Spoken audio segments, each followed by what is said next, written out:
Tonight's show will feature some holiday celebrations, a look into how students are dealing with finals week, and the amazing work of the Hope Box Theater.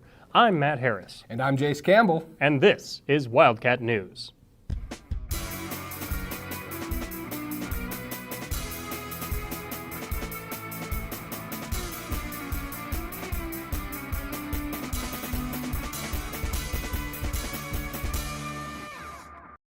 After a long wait, demolition of the Utah State Prison in Draper started last Tuesday with the prison guard tower, which took much longer than expected to take down.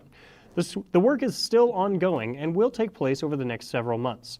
Inmates formerly at the prison are now housed at the new Salt Lake Correctional Facility. Utah lawmakers may look at further legislation to address the growing number of inmate deaths happening in Utah correctional facilities. After a record number of deaths in 2016, legislation caused a sharp decrease in instances, but the number has since climbed back up to where it was with 19 reported deaths in 2020. The United States Senate passed legislation that will codify marriage rights for same-sex and interracial couples on November 29th. The bill passed with a 61-36 vote in favor. It's now headed to the House of Representatives, and if favored, will be sent to the president to sign into law. Rapper Ye, formerly known as Kanye West, had his Twitter account suspended last Thursday in response to a number of anti-Semitic posts he shared. Ye's tweets coincided with numerous comments he made praising Adolf Hitler and the Nazi regime in an interview with InfoWars' Alex Jones.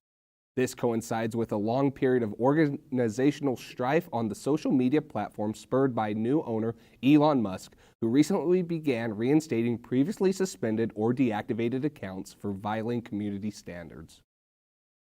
Late last week, the Biden administration averted a national rail strike by imposing a contract on union railroad workers. This comes after 4 major rail unions rejected the same contract last month for not including sick days for rail workers.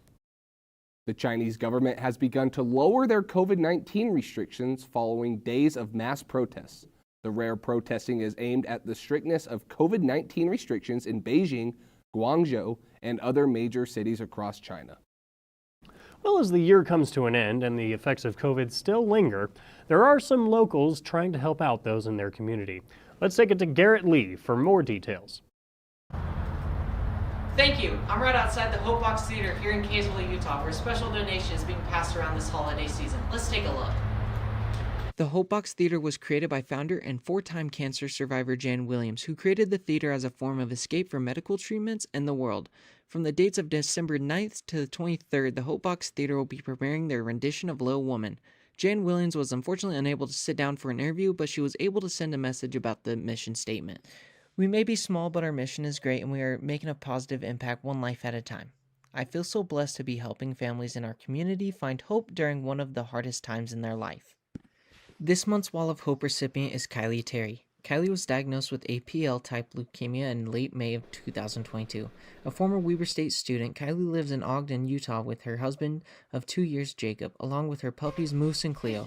Kylie explains her battle with leukemia and how she is thankful for the Hope Box Theater and their generous donations of being on the Wall of Hope. I'm so excited to be chosen for this month's Wall of Hope recipient. I'm so grateful to be on both sides of not having cancer and coming to the plays and enjoying them, to having cancer and being the Wall of Hope recipient, so I am super excited. Now, if you wanted to help out in donating towards the Wall of Hope this Christmas season, there is a Venmo and donations page set up at hopeboxtheater.com. With Wildcat News, I'm Garrett Lee, Kaysville, Utah. Thank you, Garrett. Well, you know, Jace, it's beginning to look a lot like Christmas out there. What do you think? Not yet, but I think I know what can change that. Okay, well, while I've got the Ghost of Christmas Present here next to me, the holidays are in full swing, even here at Weber State. The Weber School Foundation decked the halls at the Eccles Conference Center just after Thanksgiving with their annual Christmas Tree Jubilee. Companies, volunteers, and families around Weber County donated fully decorated trees and wreaths to the event. People could then purchase the items to take home at the end of the Jubilee. This fundraiser also had gift bundles that were raffled off. All funds raised from the raffles, trees, and wreaths are being donated to the Weber School Foundation. We raise funds for over 34,000 students in the Weber School District. And this is one of our largest events that we do throughout the year. The best part about the Christmas Tree Jubilee is that all of the money raised from the event is used locally to help underprivileged students. This is one community-wide event that is working to make Weber County a better place.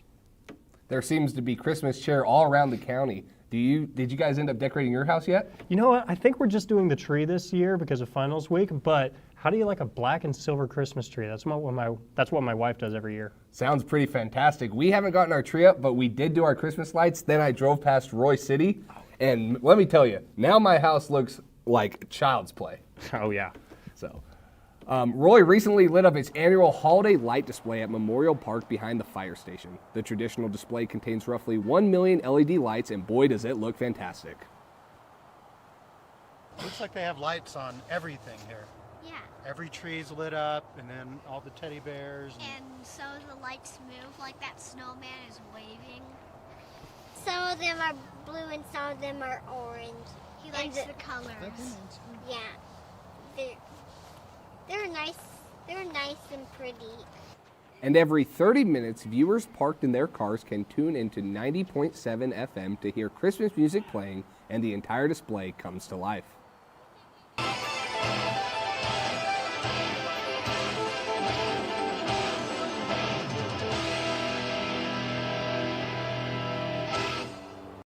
Yeah, I actually live by those lights. They are a wonderful thing to visit. I recently went to the Christmas Village in Ogden and got to talk to some people about their favorite part of that traditional display. Here's how it went last weekend when I was there. I'm here at Christmas Village on the corner of 25th Street and Washington Avenue, and we're here to ask as many people as we can about what they love about this historic icon in the middle of Ogden City. I've probably been coming here every year since I was very little, like 3 or 4 years old at least. It's just the atmosphere, like the music playing. It's just like a totally original place. Like, I don't know, it just feels away from the world. I love how beautiful it is. The fireworks are really fun when they open up. Getting hot chocolate, that's the first thing we did today. You know, both of us grew up in like lower middle class households. Not a lot of money to go around, especially this time of year, but still finding things to do to get in the Christmas spirit. It's really important, especially for little kids. I think it's awesome. I feel like, especially during the holidays, money should not be the focus. I feel like a lot of times it can, but this is a place where you just can have fun and be happy and not worry about that. So it's definitely makes it a better place to be, and definitely a bigger attraction, I would say. I love it. It's like perfect for families. I've got a young family. I've got a almost 4-year-old, a 6-month-old, and my oldest loves this. He loves all the lights, living in the houses. Lots of things to keep him interested and fascinated with Christmas. I love that so many local businesses and institutions have participated in it, and it really makes it feel like a community effort. And I think it's a really cool opportunity to show kids the magic of Christmas. Well, I gotta tell you, I'm glad that was you and not me, because you looked pretty chilly out there. Oh, it's no studio, I'll tell you that much. That $1 hot chocolate out there may be the only reason I've got all 10 fingers still. Hey, well, rain or shine, indoor and outdoor, our Weber State athletics are still taking place and going on. So let's send it over to Alexandria Bonilla to hear what is going on with our Wildcat sports. It's a busy time of year around campus with finals coming up, but there are actually loads of Wildcat sports going on right now. The Wildcats football season came to an end last Saturday in Bozeman after they suffered a 33-25 loss to the Montana State Bobcats in the second round of the FCS playoffs. They finished the season with a 10-3 record. And the Cardiac Cats also saw their season come to a close as they fell to the Drake Bulldogs 2-3 in the first round of the NIVC tournament on Sunday. Weber State led 2-1 before losing the final 2. And when one season ends, another one begins for our Wildcats. The women's track and field team opened up their season with a record-setting performance. Senior Billy Hatch looks to defend her Big Sky championship in the 3,000 and 5,000 meter from last season. She started off strong by posting a school record in the 5,000 meter with 15 minutes and 53 seconds. And on the hardwood, the Wildcats men's basketball team returned to the D Event Center for the first home game since November 10th. The Cats did fall to in-state opponent Utah Tech 77-65 despite Dylan Jones' fourth double-double of the year. And from Ogden all the way to Qatar, the United States men's national team had their 2022 World Cup end. After not losing a match in the group stage, the U.S. advanced to the knockout round for the first time since 2014. They faced the Netherlands on Saturday, where they did suffer a 3-1 defeat. The next time the U.S. takes the pitch for the World Cup, it'll be on the home soil in North America for 2026. We hope we start to see more wins in the upcoming weeks and some more wins for all you Wildcats out there in your finals. Thank you very much, Alex. With all of our teams on the road, it's important to stay safe out there. Let's hear more about winter driving conditions here on campus from Jessica Kroc. With the calendar being only one page, one can suspect some very interesting road conditions. Being that it is December, there will be great snowfall, which means there will be more accidents. Let's take a look at some ways that us as drivers can prevent accidents from occurring, and let's take a look at some past years and see how many accidents have occurred, especially on Weber State's campus. While safe driving is important during the winter conditions, it is just as important to keep the pedestrians safe on the road as well.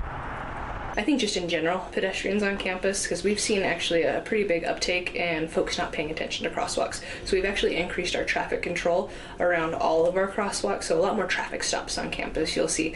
But pedestrians especially, make sure that before you cross the crosswalks, you're making eye contact with the cars that are coming up as well.